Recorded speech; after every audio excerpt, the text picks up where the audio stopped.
கொடிகாமத்தில் மேற்கொள்ளப்பட்ட எழுமாற்று பரிசோதனையில் 17 பேருக்கு தொற்று. கோட்டபாய தலைமையில் ஆரம்பமான விசேட கலந்துரையாடல், நாடு முடக்கப்படுவது தொடர்பில் அறிவிப்பு. நீண்ட காலமாக கிளிநொச்சியில் இராணுவத்தினரிடமிருந்த காணிகள் விடுவிப்பு. இலங்கையில் ஒரு பால்மா பாக்கெட்டுக்காக நீண்ட வரிசையில் காத்திருக்கும் அவலம். யுவதி துஷ்பிரயோகம், ரிசார்டின் மனைவியின் சகோதரனை நீதிமன்றத்தில் முன்னிலைப்படுத்துமாறு உத்தரவு. நல்லூர் கந்தசுவாமி ஆலய மகோத்சவம், கொடிச்சீலை சம்பிரதாயபூர்வமாக இன்று கையளிப்பு. யாழில் மக்களால் உருவாக்கப்பட்ட சவுக்கம் காடை கையகப்படுத்த முயன்ற வனவள திணைக்களம். கற்கள் வீசி தாக்குதல் நடாத்திய இலங்கை கடற்படை, தமிழக மீனவர்கள் குற்றச்சாட்டு. 12 நிமிடங்களுக்கு ஒருவர் உயிரிழக்கும் துயரம், விடுக்கப்பட்ட அபாய எச்சரிக்கை. ராஜீவ் காந்தியை விடுதலை புலிகள் கொல்லவில்லை, சர்ச்சையை ஏற்படுத்தியுள்ள புத்தகம். சிறுமி விற்கப்பட்ட விவகாரம், 4 இணையதளங்களுக்கு விரைவில் தடை. செப்டம்பர் 20 வரை பொது முடக்கத்தை அமுல்படுத்த அரசாங்கத்துக்கு கடும் வலியுறுத்தல். சாரதி அனுமதி பத்திரம் செல்லுபடியாகும் காலம் நீடிக்கப்பட்டதாக அறிவிப்பு. ஒருவருக்கு 30 பிராணவாயு கொள்கலன்களை ஒதுக்க வேண்டிய நிலை ஏற்படலாம், ஹேமந்த கேரத் சுட்டிக்காட்டு. முன்னாள் சட்டமா அதிபருக்கு எதிராக லஞ்சம் பெற்றதாக குற்றச்சாட்டு. கரடியனாரில் போலீசாரின் துப்பாக்கி சூட்டுக்கு இலக்காகி ஒருவர் படுகாயம்.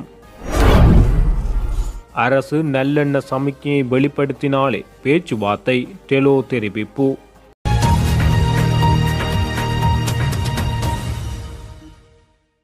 வரலாற்று சிறப்புமிக்க நல்லூர் கந்தசுவாமி ஆலயத்தின் வருடாந்த மகோத்சவ பெருவிழா நாளை கொடியேற்றத்துடன் ஆரம்பமாக உள்ள நிலையில் சம்பிரதாயபூர்வமாக கொடியேற்றத்துக்கான கொடிச்சீலை எடுத்து வரும் நிகழ்வு இன்று இடம்பெற்றது.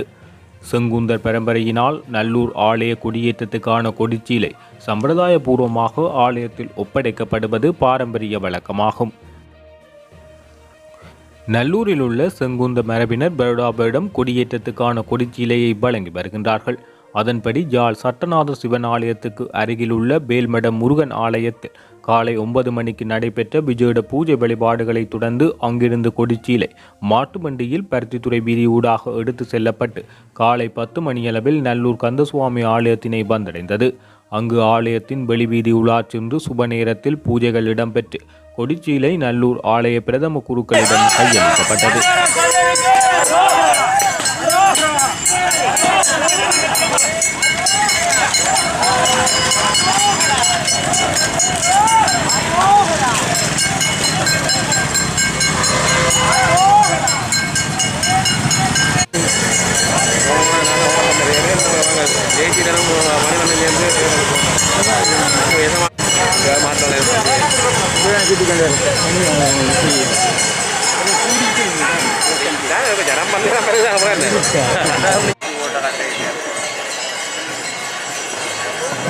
தட்சிணம் வந்த பிள்ளையே கொண்டு வரலாம். முடிச்சில கொண்ட தட்சிணம் வந்த பிள்ளையே வரையலாம். போயிட்டு அதெல்லாம் வந்தால்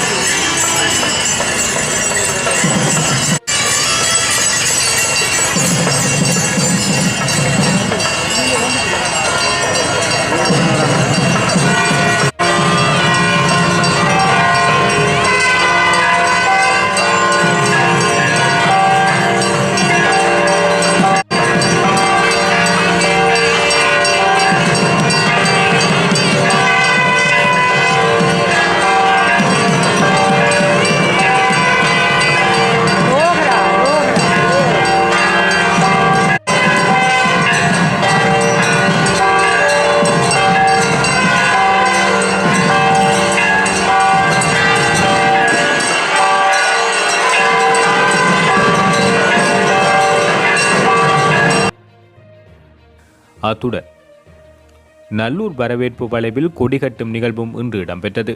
யாழ்ப்பாணம் கண்டி நெடுஞ்சாலையிலிருந்து செம்மணி வீதி ஆரம்பிக்கும் இடத்தில் குறித்த வரவேற்பு வளைவு அமைந்துள்ளது. அதில் கொடியேற்றத்தை முன்னிட்டு இன்றைய தினம் மதியம் 12 மணியளவில் கொடிகட்டும் சம்பிரதாய பூர்வ நிகழ்வு இடம்பெற்றது. நாளை காலை 10 மணிக்கு கொடியேற்றத்துடன் ஆரம்பமாகும் நல்லூர் கந்தசுவாமி ஆலயத்தின் மகோற்சவ பெருவிழா தொடர்ந்து 25 நாட்கள் இடம்பெறவுள்ளமை குறிப்பிடத்தக்கது. அவருக்கு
ஜனாதிபதி கோட்டபாய ராஜபக்சவின் பணிப்பின் பேரில் கிளிநொச்சி பரவி பாஞ்சன் பகுதியில் இராணுவத்தின் கட்டுப்பாட்டில் இருந்த தனியாருக்கு சொந்தமான காணி இன்று விடுவிக்கப்பட்டது.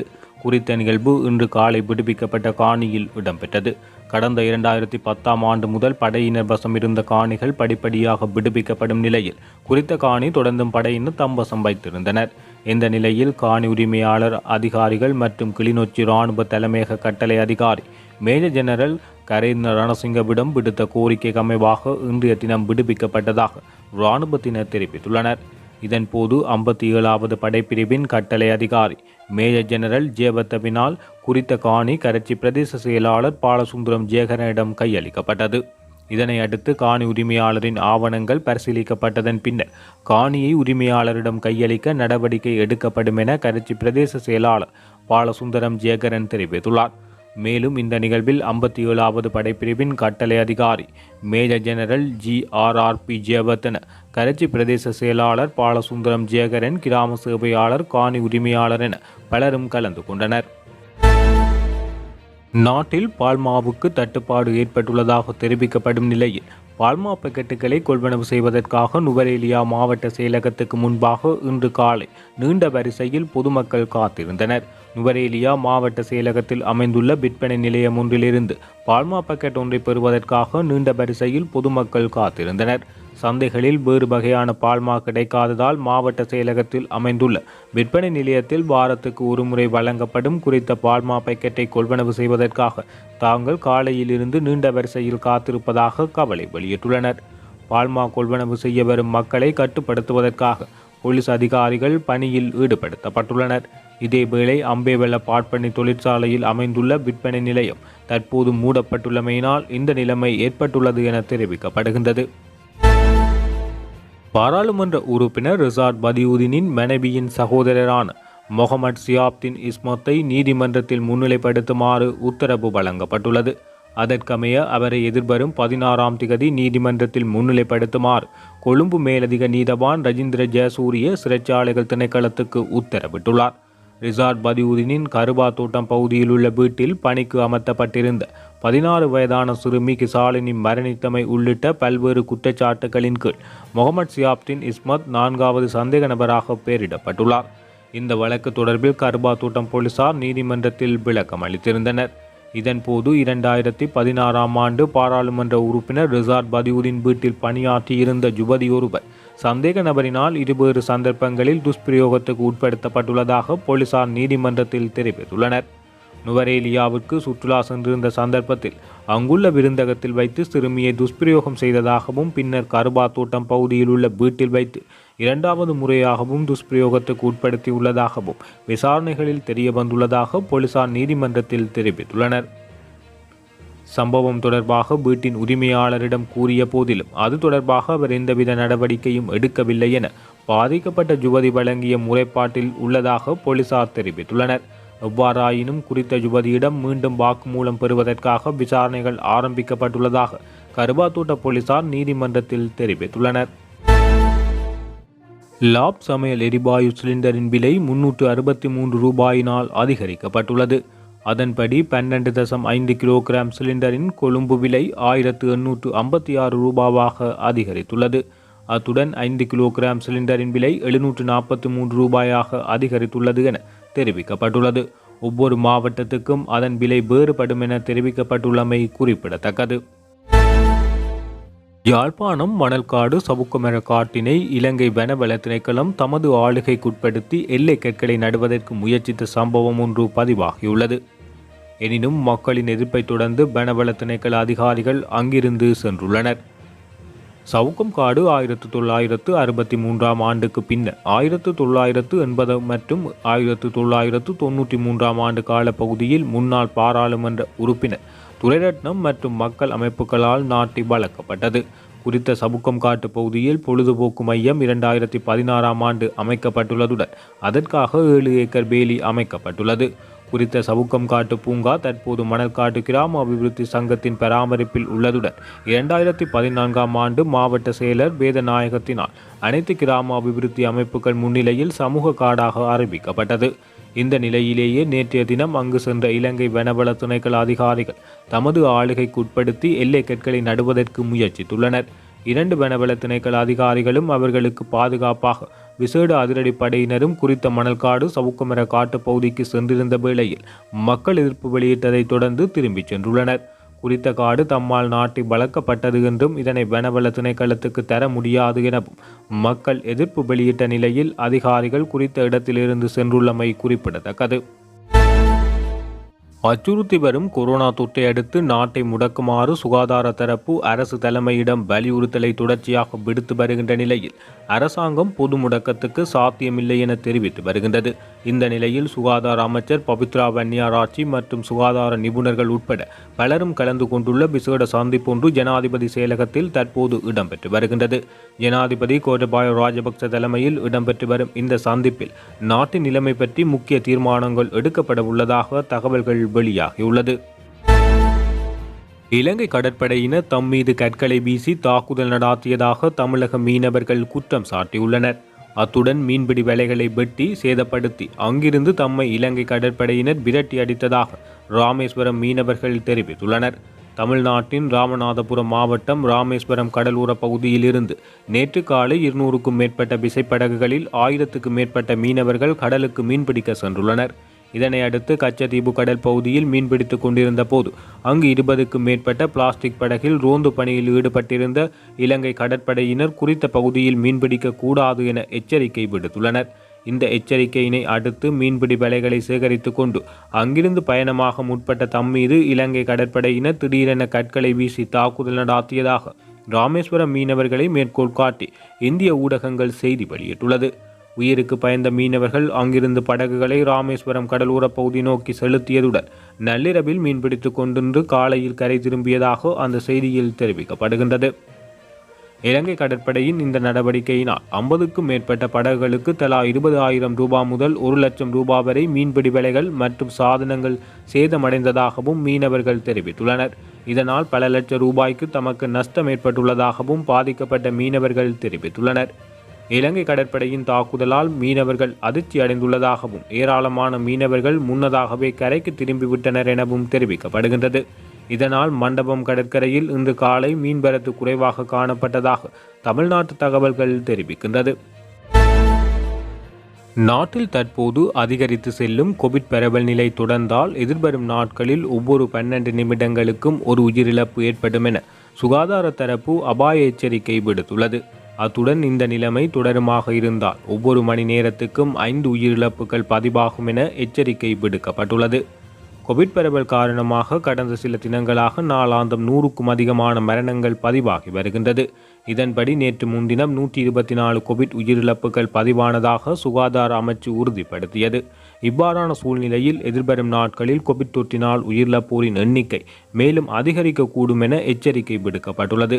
கோவிட் தொற்று காரணமாக நாட்டில் இதுவரை 5464 உயிரிழப்புகள் பதிவாகியுள்ளதாக சுகாதார அமைச்சின் தொற்று நோய் பிரிவு விஞ்ஞான பிரிவு தெரிவித்துள்ளது. கொடிகாமம் சந்தையில் மற்றும் சாவகச்சேரி சுகாதார சேவை திணைக்களத்தில் வைத்து காலையில் மேற்கொள்ளப்பட்ட எழுமாற்று ஆன்டிஜென் பரிசோதனையில் கொடிகாமம் அரச வங்கி ஊழியர், வடமாகாண சமூக சேவைகள் திணைக்கள உத்தியோகத்தர் மூவர், அச்சுவேலி சிறுவர் நன்னடத்தை பிரிவு ஊழியர்கள் 2, சாவகச்சேரி வைத்தியசாலையில் 6 பேர் அடங்கலாக 17 பேருக்கு கொரோனா தொற்று உறுதி செய்யப்பட்டுள்ளது. மேலும் எழுமாற்றாக கொடிகாமம் சந்தை வியாபாரிகள், சூழவுள்ள வர்த்தக நிலைய வியாபாரிகள், பணியாட்கள் என 85 பேருக்கான PCR மாதிரிகள் பெறப்பட்டுள்ளது. அதன் பரிசோதனை முடிவுகள் நாளை வெளியாகும் என தெரிவிக்கப்படுகின்றது. நேற்று எழுமாற்று பரிசோதனையில் 6 பேருக்கு COVID-19 தொற்று உறுதி செய்யப்பட்ட நிலையில் இன்று PCR மாதிரிகள் பெறும் நடவடிக்கை மேற்கொள்ளப்பட்டுள்ளது.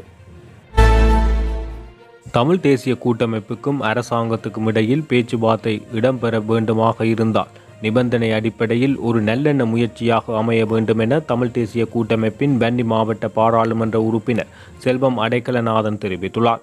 மன்னாரில் உள்ள அலுவலகத்தில் இன்று வியாழக்கிழமை இடம்பெற்ற ஊடக சந்திப்பின் போது அவர் இதனை தெரிவித்துள்ளார்.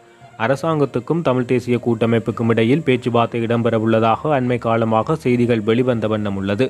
தமிழ் தேசிய கூட்டமைப்பு அரசாங்கத்துடன் பேச்சுவார்த்தை மேற்கொள்வதற்கு பின்னடைவை எதிர்நோக்கப் போவதில்லை. ஆனால் கடந்த கால அனுபவத்தை வைத்துக்கொண்டு நாங்கள் அரசுக்கு சில நிபந்தனைகளை விதிப்பதனூடாக அரசாங்கம் எங்களுடன் பேசுவதற்கு ஒரு நல்லெண்ண முயற்சியாக சில விடயங்களை முதலிலே மேற்கொள்ள வேண்டுமென்ற நிபந்தனையை நாங்கள் விதிப்பது நன்றாக அமையும் என உங்களுடைய கட்சி கருதுகின்றது.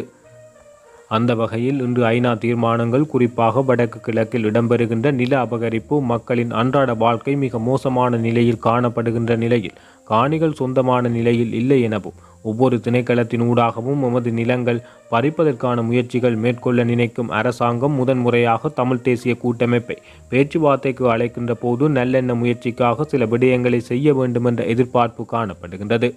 13வது திருத்தச் சட்டத்தை அதிகாரங்களுடன் மாகாண சபை முறைமையை இருக்கின்ற அதிகாரங்களுடன் செயற்படுவதற்கான ஆணையை அரசாங்கம் பிறப்பிக்க வேண்டும் என கேட்டுக்கொண்டுள்ளார். அரசியல் கைதிகள் குறைந்த எண்ணிக்கையில் காணப்படுகின்றார்கள். அவர்களை நல்லெண்ண அடிப்படையில் விடுதலை செய்ய வேண்டும் எனவும் நில அபகரிப்பு தொடர்ச்சியாக இடம்பெற்று வருகின்றது. அபகரித்த நிலங்களை விட்டு கொடுக்கும் நிலையை ஏற்படுத்த வேண்டும் என்பது எமது கோரிக்கையாக உள்ளது எனவும் அரசாங்கம் பேச்சுவார்த்தைக்கு அழைக்கின்ற போது நாங்கள் பேச தயாராக இருப்பதாகவும் தெரிவித்துள்ளார். பேச்சுவார்த்தைக்கு முன்னதாக முக்கிய கோரிக்கைகளை நாங்கள் முன்வைத்துள்ள கோரிக்கைகள் நிபந்தனையின் அடிப்படையில் கலந்து கொள்கின்ற சூழ்நிலை ஏற்பட வேண்டும் எனவும் கடந்த கால அனுபவங்களை கொண்டு இன்று பலர் விமர்சிக்கிறார்கள். இலங்கை அரசாங்கத்துக்கு ஐநா சபையிலே காலக்கெடு எடுத்து கொடுத்துள்ளதாக தெரிவிக்கின்றார்கள். இவ்வாறு பல்வேறு விடயங்கள் குற்றச்சாட்டாக முன்வைக்கின்ற சூழ்நிலையில் உலக நாடுகள் இன்று உள்ள சூழ்நிலையில் எங்களுக்குள்ள பிரச்சனைகளை சாதமாக கொண்டு வருகின்ற சூழலை கொண்டு வருகின்ற ஒரு நிலைப்பாடோடு இந்த விடயத்தை நாங்கள் முன்வைக்க விரும்புவதாக தெரிவித்துள்ளார். பேச்சுவார்த்தை என்று வருகின்ற போது இந்திய அரசுடன் இணைந்த ஒரு செயல்பாட்டை செய்வதனூடாகத்தான் வெளிப்படைத்தன்மை உருவாகும் எனவும் தமிழீழ விடுதலை இயக்கம் இந்த பொதுவான விடயத்தை முன்வைத்துள்ளது. அரசாங்கம் எங்களுடன் பேசுகின்ற ஒரு முயற்சியை முன்னெடுக்குமாக இருந்தால் குறித்த விடயங்களை நாங்கள் எதிர்கொள்கின்ற பிரச்சனைகளுக்கு நல்ல சமிக்ஞை கிடைப்பதனூடாகத்தான் பேச்சுவார்த்தையில் நாங்கள் கலந்து கொள்வதற்கு ஒரு வாய்ப்பை ஏற்படுத்த முடியும் என்பது எமது கருத்து என அவர் தெரிவித்துள்ளார். மட்டக்களப்பு கரடியனாறு பகுதியில் போலீசாரின் சமிக்கையை மீறி சட்டவிரோதமாக மணலேற்றிச் சென்ற உளவு இயந்திரம் மீது நடாத்தப்பட்ட துப்பாக்கிச் சூட்டில் ஒருவர் படுகாயமடைந்த நிலையில் மட்டக்களப்பு போதனா வைத்தியசாலையில் அனுமதிக்கப்பட்டுள்ளார்.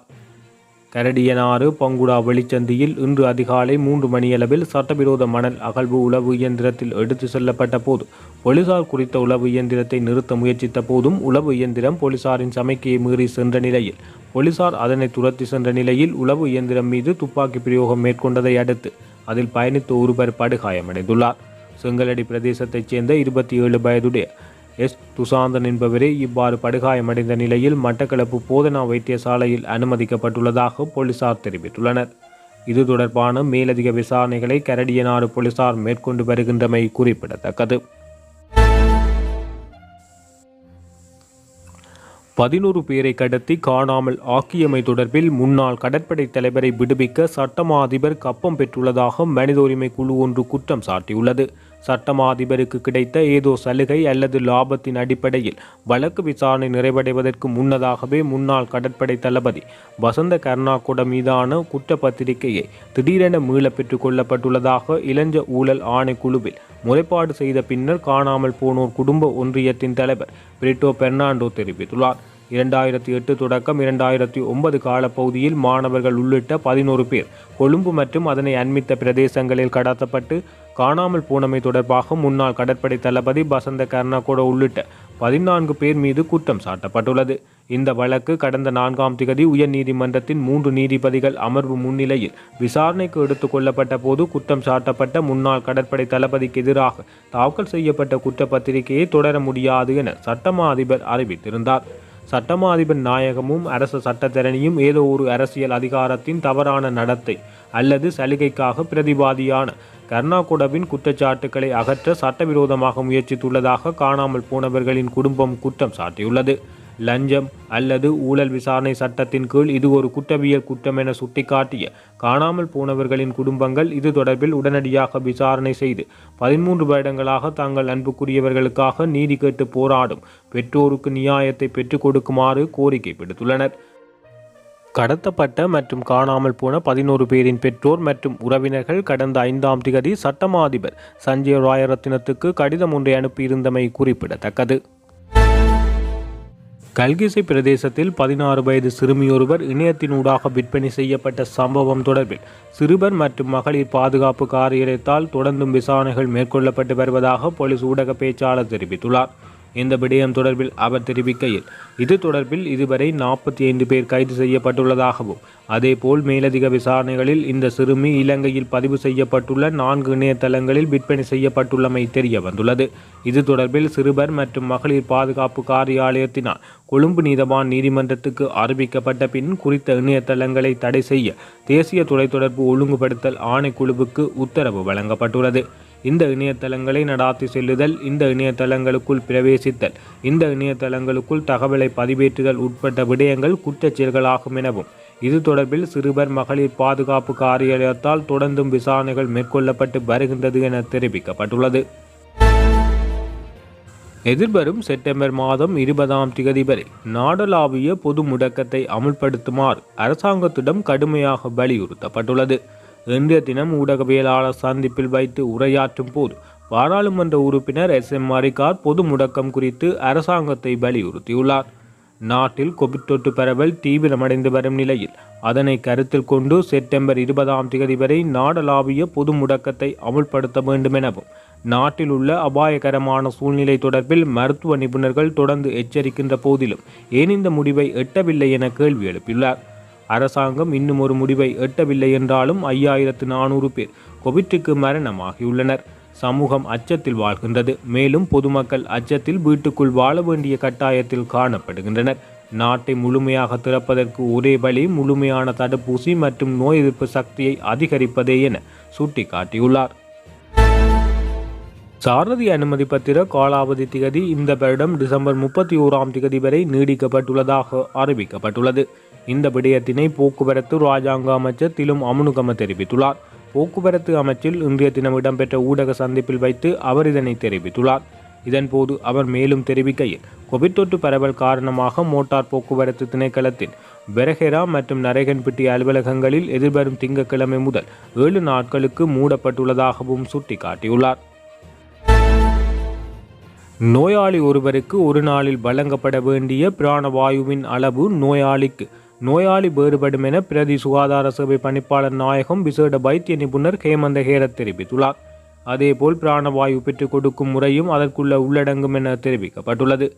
ஒரு நாளில் நோயாளிக்கு வழங்கப்படும் பிராணவாயு லீட்டர் அளவுகள் அந்த நோயாளிகளுக்கு பிராணவாயு வழங்கப்படும் வேகத்தில் தங்கியுள்ளது எனவும் எவ்வளவு பெரிய பிராணவாயு கொள்கலனாக இருந்தாலும் அவற்றை சில மணி நேரங்களுக்கு மாத்திரமே உபயோகிக்க முடியும். 24 மணத்தியாலமும் பிராணவாயு தேவை ஏற்பட்டால் அவ்வாறான பிராணவாயு கொள்கலன்கள் 8 அல்லது 10 அல்லது 10 தொடக்கம் 12 வரையான கொள்கலன்கள் வரை தேவைப்படலாம் எனவும் அதேபோல் பாவனைக்கு உட்படுத்தப்பட்ட அனைத்து பிராணவாயு கொள்கலன்களையும் மீள் நிரப்புவதற்காகவே அனுப்ப வேண்டும் என தெரிவித்துள்ளார். ராஜீவின் கொலை அதிகார மட்டத்திலும் அரசியல் மட்டத்திலும் உள்ளிருந்தவர்களினால் நிகழ்த்தப்பட்டது என்கின்ற மிக முக்கியமான நூலை பராஸ் அகமது என்கின்ற பத்திரிகையாளர் எழுதியுள்ளார். பராஸ் அகமது என்பவர் சாதாரண ஒரு எழுத்தாளர் அல்ல. இந்தியன் எக்ஸ்பிரஸ், தி பனியர், டெக்கான் கிரானிக்கிள், தி ஆசியன் ஏஜ் மற்றும் ட்ரிபியூன் போன்ற முன்னணி ஊடகங்களில் அரசியல் மற்றும் புலனாய்வு பிரிவுகளில் பணியாற்றியவர் ஆவார். இதுவரை ராஜீவ்காந்தி கொலை குறித்து வந்த நூல்கள் யாவும் ஒன்று குற்றம் சாட்டப்பட்டவர்கள் தரப்பு குறித்தோ அல்லது SIT கார்த்திகேயன், ரகோத்தமன் போன்றவர்கள் தங்களின் புலனாய்வு குறித்தோ எழுதப்பட்டவை. ஆனால் இந்த நூல்தான் முதன்முறையாக புலனாய்வு குற்றச்சாட்டப்பட்டவர்களின் வாதம் தாண்டி அனைத்துக்கும் மேலாக அதன் பின்னே இருக்கும் அரசியல் குறித்து தெளிவாக விவரிக்கின்றது. இந்த நூலில் அவர் இப்படி துவங்கி இப்படியே முடிக்கின்றார். அதாவது, எந்த ஒரு காவல் அமைப்பும் புலனாய்வு நிறுவனமும் அதிமுக்கிய கொலைகளை விசாரிக்கும் போது கொலைக்கு பின்னே இருக்கும் கொலையாளிகளின் நோக்கம், கொலை செய்ய தூண்டுணர்வு, கொலையால் கிடைக்கக்கூடிய ஆதாயம் இவற்றை ஆராயாமல் எந்தவொரு குற்ற விசாரணையும் நிகழ்த்த முடியாது. துப்பு துலக்குவதில் வெற்றியும் கிடைக்காது என தெரிவிக்கின்றனர். ராஜீவின் கொலையை அந்த நோக்கில் ஆராயும் போது ஆதாயமடைந்தவர்கள் யாராக இருக்கின்றார்கள் என்பதை ராஜீவுக்கு பிந்தைய கடந்த 2 தசாப்தங்களில் அரசியல் போக்கில் பார்க்க முடிகின்றது. ராஜீவ் இறக்கும் முன்னர் பாராளுமன்றத்துக்கு உள்ளே நுழைய முடியாமல் இருந்த ஒரு கும்பல் இன்று பாராளுமன்ற அரசியலை மட்டுமன்றி அரச நிறுவனங்கள் அனைத்தையும் ஆட்சி செய்கின்றது.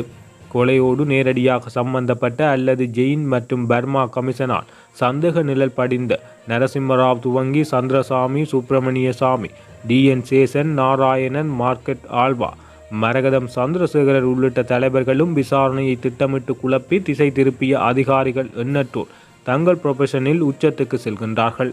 குறிப்பாக சிறப்பு புலனாய்வு பிரிவு அதிகாரி கார்த்திகேயன் ராகவன் பிற்காலத்தில் CBI தலைவராகுகின்றார். இவர்தான் பின்னர் குஜராத் படுகொலைகளில் மோடிக்கு புனிதர் பட்டம் வழங்கி சுப்ரீம் கோர்ட்டுக்கு அறிக்கை அளித்தவர். அந்த ராகவன் தற்போது சைப்ரஸனுக்காக இந்தியாவின் ஹை கமிஷனர். மற்றொரு அதிகாரி ரதவினோட் ராஜு பின்னர் NIAவின் தலைவரானார். ஆமு நாராயணன் NSA தலைவராகி பிரதமரின் சிறப்பு ஆலோசகராகி பின்னர் வங்காள கவர்னராக மாறியுள்ளார். ராஜீவ் கொலை விசாரணையில் தொடர்புடையவர்கள் அனைவரும் தமது வாழ்வின் உச்சத்தை தொட்டது கொலையின் சூத்திரதாரிகளை காப்பாற்றியதற்காக கிட்டிய பரிசா என கேள்வி எழுப்பப்பட்டுள்ளது. அதேவேளை புலிகளுக்கு ராஜீவின் இறப்பால் ஏற்பட்ட ஆதாயம் என்று எதுவும் இல்லை, மாறாக பெரும் இழப்பே மிச்சம் எனவும். ஏனெனில் சோதனை காலங்களில் புலிகளின் பதுங்குகரன் தமிழ்நாடு, புலிகளின் இதய துடிப்பு, தமிழர்களின் புலிப்பற்று, ராஜீவ் கொலையால் அது முற்றிலும் நின்றுவிட்டது. தமிழ்நாடு தொடர் பருந்தால் இன்றில்லாவிட்டாலும் என்றாவது ஒரு நாள் எதிரிகளிடம் இலகுவாக எக்ஸ்போஸ் ஆகிவிடுவோம் என்பதை யூகிக்க தெரியாத இயக்கமல்ல புலிகள் இயக்கம் என தெரிவிக்கப்பட்டுள்ளது. அமைதிப்படையை அனுப்பி தமிழர்களை கொன்றதற்கு பழிக்கு பழியாக ராஜீவை கொன்றார்கள் என்ற இந்திய அதிகார வர்க்கத்தின் சொத்தை வாதத்தை ஆய்வு செய்தால் ஒரு தேசத்தை கட்டியெழுப்ப பெரும் கனவுடன் முப்படை கட்டி வீரச்சமர் புரியும் ஒரு விடுதலை இயக்கம். போபர்ட்ஸ் ஊழலில் சிக்கி பல்லு புடுங்கப்பட்டு ஆட்சியை இழந்து மண்டல கமிஷனால் BP சிங்கவிடம் தன் வசீகரத்தை இழந்த ஒரு தனிநபர் ராஜீவின் பின்னால் அவரின் உயிருக்கு குறிவைத்து படையனுப்பி கொலை செய்ய காத்திருக்கும் சிறுபிள்ளை விளையாட்டை செய்யும் என்பதை உலக அரசியல் தெரிந்த எவரும் நம்ப மாட்டார். SIT கார்த்திகேயன் தரப்பு மற்றும் சுப்பிரமணிய சுவாமி தரப்பு உளவு மற்றும் ஊடகங்கள் மூலம் பரப்புவது போல ராஜீவ் மீண்டும் ஆட்சிக்கு வந்து அமைதிப்படை அனுப்புவார் என்று புலிகள் பயந்தார்கள் என்பது பொருளற்ற வாதம் என தெரிவிக்கப்பட்டுள்ளது. ஏனெனில் ராஜீவின் செல்வாக்கு அதர பாதாளத்தில் காணப்பட்டது. அவர் ஜெயிக்க வாய்ப்பே இல்லை எனவும், ராஜீவ் இறந்த பின்னரும் அந்த அனுதாப அலையில் கூட அத்தேர்தலில் காங்கிரஸ் தனி மெஜாரிட்டி பெற முடியவில்லை. 244 தொகுதிகளில் மட்டுமே வென்றது. 28 தொகுதிகள் மெஜாரிட்டிக்கு குறைவாக காணப்பட்டது. மேலாக இறையாண்மை கொண்ட இலங்கைக்கு இஸ்டம்பூல் இந்திய அமைதிப்படையை அனுப்ப முடியாது. ராஜீவ் ஜெயவர்தன ஒப்பந்தம் காலாவதியாகி ராஜீவின் பரம வைரியும் அமைதிப்படையை இலங்கை மண்ணிலிருந்து வெளியேற்றுவர் என்று தேர்தல் வாக்குறுதி அளித்த பிரேமதாசா அப்போது அதிபராக இருந்தார். பிரேமதாசா இந்திய படையை எதிர்க்க புலிகளுக்கு ஆயுதம் வழங்கியவர். இப்படியாக புலிகளின் நட்பு சக்தியாக இருந்த BP சிங், ஜார்ஜ் பெர்னாண்டஸின் ஜனதா தளம் மீண்டும் ஆட்சிக்கு வர இருந்த வாய்ப்பையும் கெடுத்தது ராஜீவ் கொலை. எனவே ஒருவேளை மோசத்திற்காகவோ CIAவிற்காகவோ அந்த கான்ட்ராக்ட் வேலையை புலிகள் செய்திருந்தாலும் மோசத்தோ CIAவோ புலிகளை அந்த கொலைப்பலியிலிருந்து பாதுகாத்து இருக்காதா என கேள்வி எழுப்பப்பட்டுள்ளது. இவ்வாறு பிராஸ் அகமது என்ற ஊடகவியலாளர் எழுதிய நூலில் அந்த நூல் பற்றி பல்வேறு தளங்களில் மேற்கொள்ளப்பட்டு வருகின்ற விவாதங்களிலும் நியாயப்பாடுகள் தொடர்ந்து முன்வைக்கப்பட்டு வருகின்றமை குறிப்பிடத்தக்கது.